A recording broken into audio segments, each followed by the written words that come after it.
Desde Madridismo al día, no nos fiamos del Chelsea. ¡Arrancamos!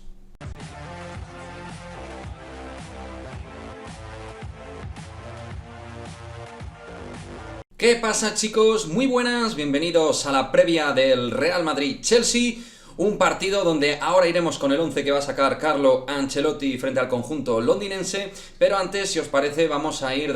desgranando algunas de las claves o axiomas básicos en este duelo decisivo. Donde es verdad que obtenemos un gran resultado del encuentro de Stamford Bridge, pero que creo que realmente el equipo tiene que estar en alerta porque además tiene motivos pretéritos para hacerlo. Partidos anteriores donde el Real Madrid en el partido de ida fuera de casa había obtenido una gran ventaja o una muy buena ventaja y donde luego en el Santiago Bernabéu se complicó y de qué manera el partido de vuelta. Por lo tanto, eso tiene que ser desde luego un plus para que los chicos estén súper atentos y en modo competitivos Champions de cara a un partido que, como digo, va a ser muy difícil. Vamos a ver qué hace Thomas Tuchel, porque obviamente hay que hablar de qué puede hacer el rival, cómo remontas 2 goles en contra, en este caso el 3-1, que se hace un resultado muy duro, pero nada de pensar en que el Chelsea se va a rendir. Ellos van a cambiar el sistema a 4 defensas, 2 centrales, creo que van a jugar 3 medios y 3 atacantes, 4-3-3 creo que es el sistema que va a sacar Tuchel, buscando sin Lukaku, que es el que te podía cambiar la morfología táctica del equipo con un 9 puro, buscando la velocidad, el movimiento en diagonal, el 1 para 1, ese tipo de juego que te encuentran jugadores como Pulisic, Kai Havertz, Mason Mount o Timo Werner, que veremos si pudiera tener algún tipo de oportunidad realmente. En el centro del campo lo veo claro con Jorginho, Kanté y Kovacic, creo que va a meter toda la carne en el asador. Además,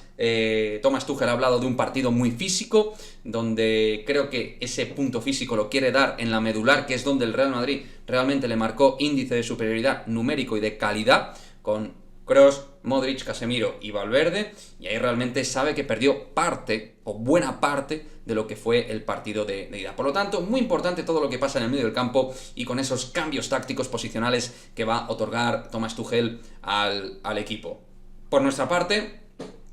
evidentemente Ancelotti, que además es un tipo que suele mantener una mesura con lo que funciona, pues no hay motivos para pensar que vaya a sacar un 11 realmente distinto a lo que sacó en el partido de Londres. Nada hace pensar que vaya a hacer algún tipo de agitación de coctelera táctica. 4-3-3 con Valverde apareciendo en zonas de medio, en zona de extremo derecho, ayudando a Carvajal, es decir, colaborando en las funciones y en las labores tanto a título defensivo como a título ofensivo que fueron tan importantes para que el equipo encontrara esa solidez y ese nivel de compromiso que le hizo ganar el medio del campo y luego ganar en consecuencia el partido en la fase de ataque con Vinicius y con Karim Benzema. Valverde, súper importante, elemento fundamental, y a partir de ahí Vinicius, Benzema y el ritmo que sepamos también llevar. Hay que jugar también con la ansiedad que puede tener el Chelsea si no marca rápido, si empiezan a pasar los minutos y no empiezan a encontrar el gol ante Thibaut Courtois. Va a haber momentos en los que sean algo más deslavazados y anárquicos, más descolocados a nivel posicional, y ahí el Real Madrid en el Bernabéu tiene que hacer muchísimo daño. Así que muy importante Modric y Kroos guardando la ropa, como se suele decir, guardando el balón en los momentos que sea necesario para hacer un partido que, pues bueno, les dificulte la capacidad de robar, salir de robar mediante la presión alta, que seguro 100% va a hacer Thomas Tuchel en el día de mañana.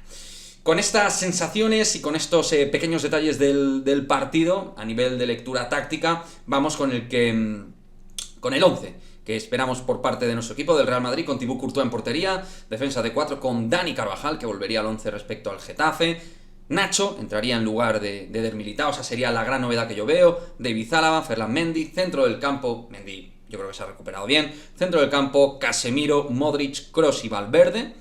ejerciendo ahí ese mix entre zona de ataque y zona medular, y arriba Vinicius y Benzema. Una especie de 4-3-3 que Valverde va transformando según cada momento, y el 11 que funcionó perfectamente frente al Chelsea, y creo que es el 11 exceptuando Nacho por Militao por necesidad que va a tener que jugar, es el 11 que va a sacar Carlo Ancelotti en aquellos partidos de máxima exigencia frente a los equipos más importantes del viejo continente. Me gustaría de igual manera leer en el cajón de comentarios vuestra opinión al respecto del partido, una porrita, un resultado, qué esperáis del encuentro, claves tácticas que consideréis pertinente apuntalar o apuntar en esta previa del encuentro y como siempre nos vemos en el próximo vídeo. Por cierto, atentos porque mañana a las 7 de la tarde hora española tendremos previa, así que os quiero ahí a todos en el directo de la previa de este Real Madrid-Chelsea. Vamos a por las semis.